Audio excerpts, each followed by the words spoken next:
Hey guys, it's Jen. I wanted to pop in and talk to you about my morning routine for my skin and my nighttime routine.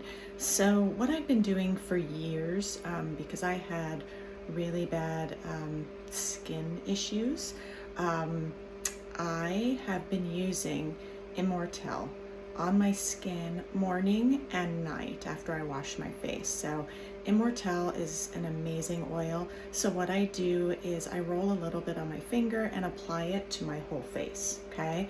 So Immortelle is the first thing that I do. And then I also use tea tree. This is backwards, but I use tea tree. And I apply this to any problem areas on my skin.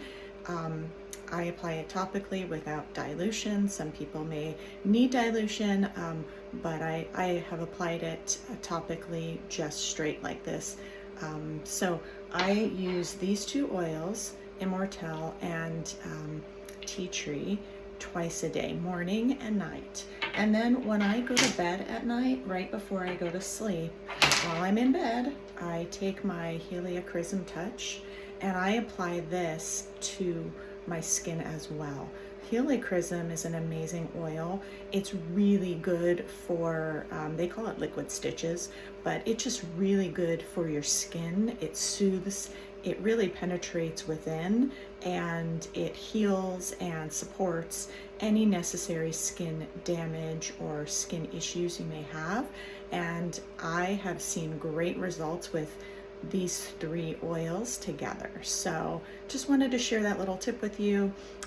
This is my morning, this is my evening. No makeup on right now, just getting ready, but I just wanted to share this with you. All right, I hope it's helpful.